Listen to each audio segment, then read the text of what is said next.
Perang kata pasca perseteruan antara Ustadz Solmed dengan pihak yang mengaku I.O dari Hong Kong terus terjadi. Sementara itu, perhatian publik juga semakin besar. Dan kini giliran Ustadz Yusuf Mansur dan Sri Ngatin, seorang TKI Hong Kong, angkat bicara. Bagaimanakah menurut Ustadz Yusuf Mansur, seorang dai mematok tarif? Benarkah I.O di Hong Kong sudah lazim menggelar pengajian dengan menjual tiket? Simak kesaksian Sri Ngatin, seorang TKI Hong Kong.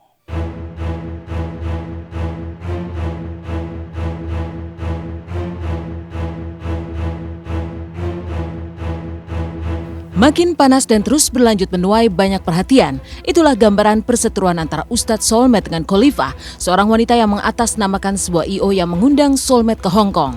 Perhatian publik rupanya semakin besar karena terasa tidak pantas seorang Ustadz berkonflik di sekitar tarif. Inilah yang akhirnya membuat Ustadz Yusuf Mansur dan juga Sri Ngatin, seorang TKI di Hong Kong yang sedang berada di Jakarta, ikut angkat bicara. Dan nyatanya perhatian publik tidak sebatas yang berada di tanah air. Para TKI yang ada di Hong Kong pun turut mengikuti setiap detil perseteruan ini. Yang kami butuhkan mengundang ustadz, ulama dari Indonesia itu adalah ilmunya yang bermanfaat bagi kami, bukan saling menodong. Kebetulan saya sendiri ya bergelut selama ini dari tahun 2004 sampai detik ini mengundang seorang ustadz itu bukan cuma satu atau dua. Jadi udah berpuluh-puluh ustadz dari yang besar sampai yang kecil.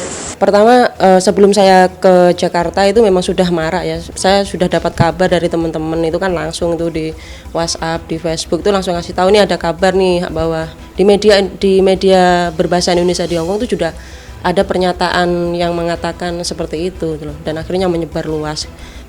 Cepet lah gitu ya. Dalam waktu 1 hari itu semua langsung dapat tahu kabarnya itu. Saya tidak membenarkan dua-duanya ya, karena kan semuanya tidak tahu bagaimana proses bagaimana kebenarannya. Cuma saya hanya bisa memberikan gambaran kalau misalkan organisasi atau EO merencanakan sebuah kegiatan atau event dan mereka mengundang narasumber artis atau ustadz dari Indonesia, itu pasti di awalnya pasti ada perjanjian, dan perjanjian itu pasti ada bargaining, ada fee-nya atau tidak, itu pasti ada itu loh. Kita mengundang ustadz dan kita dari awal udah minta tolong. Ada beberapa ustadz yang memang kita telepon sih, dan ada yang memang pasang tarif, ada yang tidak, dan kebetulan kita mencari memang yang murni dia datang ke Hong Kong untuk memberikan tausiah atau memberikan siraman rohani yang dibutuhkan oleh buruh migran Indonesia di Hong Kong. Dan kalau misalkan prinsip kita sih gini, kalau memang ustadz itu meminta fee ataupun sedekah atau apapun lah namanya yang ujung-ujungnya uang, gitu kita memang menolak gitu. Sebagai seorang TKI di Hong Kong, Sri Ngatin juga sudah biasa mengadakan acara-acara di Hong Kong. Apalagi ia sudah 12 tahun menjadi tenaga kerja wanita di sana. Tapi umumnya ia tidak membiasakan para TKI dimanfaatkan untuk mencari keuntungan. Toh meskipun ada I.O yang menjual tiket serta mendapat sponsor, sama sekali tidak ada keuntungan yang bisa dipetik dari sebuah event semacam itu. Terlebih event pengajian. Secara acara udah beres nih, udah ke backup. Nah, tapi tetap teman-teman dimintain duit untuk masuk bayar $60. Itu kalau dirupiahin mungkin 65.000 atau 70.000 ya. Kali 2.500 pengunjung. Dan saya ceramah 2 sesi. Anda bayangkan berapa yang mereka raup. Sementara acara sudah terbackup. Oke, pelajaran itu saya ambil dong untuk panitia yang kedua. Nah, jangan ente teriak ke saya ini dakwah sampai sono Anda bisnis. Nah, itu yang saya nggak mau.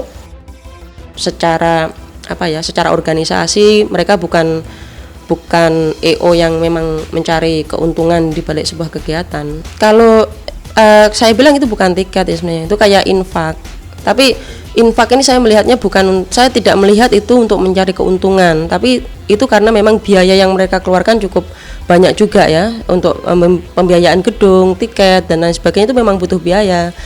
Dan infak itu juga saya rasa tidak harus ya, namanya infak kan orang ngasih boleh, nggak ngasih juga boleh gitu loh. Karena biasanya kita juga dapat undangan itu dikasih kartu, itu kayak tiket ya, itu biasanya untuk memastikan bahwa yang datang itu akan sesuai dengan jumlah tiket yang disediakan. Tapi untuk memberi atau tidak kayaknya kita nggak pernah memberi ya itu ya.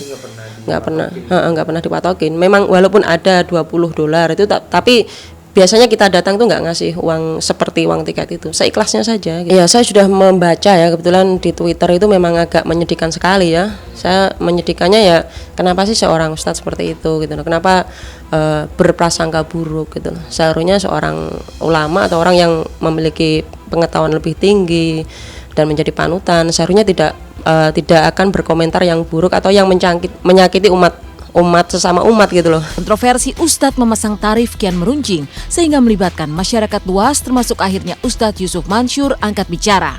Tapi menurut Ustadz Yusuf Mansur tidak semestinya dakwah dijual belikan. Dia sendiri selalu berusaha tidak berurusan dengan tarif sebab dakwah tidak dianggap sebagai sebuah job melainkan panggilan hati. Saya sudah legowo. Anda boleh tanya, adakah yang saya kirimkan pesan SMS kepada panitia? Tidak ada. Saya protes keras, saya marah. Enggak, saya enggak marah. Tidak ada kalimat saya marah, kalimat saya protes, ngirimin sesuatu yang bagaimana gitu ya. Saya enggak. Saya bilang sama teman-teman yang lain, biarin, kita sabar. Mereka enggak tahu, mereka enggak ngerti. Mereka sudah terbiasa pada kondisi seperti itu. Jadi ketika mau berubah itu kaget. Nah, tapi enggak apa-apa, pelan-pelan. Belum tentu yang menerima amplop atau misalkan yang menarik misalkan itu juga nggak ikhlas, belum tentu. Semua kembali pada Allah. Tapi ada kemudian hal-hal yang memang harus down to earth. Bagaimana kemudian dunia perustatan misalkan memberi contoh yang sempurna kepada masyarakat. Kamal Mujid, statementnya cakep. Aneh ngobrol sama dia. J, kalau ente mahal ya. Iya tak, jadi kita punya duit buat orang-orang. Kan bagus tuh. Nah yang begitunya kan nggak sempat ke publish. Yang ke publishnya terima duitnya aja. Padahal Uji menghidupi banyak anak-anak yatim. Saya tahu loh, ketika saya ke Pandeglang misalnya, almarhum itu wangi banget. Di Pandeglang ada orang bilang begini, nangis dia peluk saya, dia bilang, Ustaz, anak saya jadi anak angkatnya Uji. Nah ini kan nggak dipublish. Masih terlalu banyak lah ustadz-ustadz yang tulus, ikhlas karena Allah. Masih ada juga banyak jemaah-jemaah juga yang kepengen membantu ustadz-ustadznya, memfasilitasi ustadz-ustadznya untuk berdakwah. Saya kira itu juga sesuatu yang kehormatan buat jemaah untuk kemudian support ustadznya juga kehormatan. Perseteruan antara Ustadz Solmed dengan I.O yang mengundangnya ke Hong Kong terus bergulir. Banyak pro dan kontra yang kemudian terjadi di tengah masyarakat, terutama soal tarif yang semestinya tidak dipatok oleh seorang ustadz. Namun berbeda dengan perseteruan Solmed, dari tempat berbeda, keakraban justru terjalin di lokasi syuting sinetron Putri Nomor 1 yang akan segera tayang di RCTI. Lantas seperti apa kedekatan di antara para pemain? Bagaimana saat Raffi Ahmad bergaul dekat dengan para seniornya?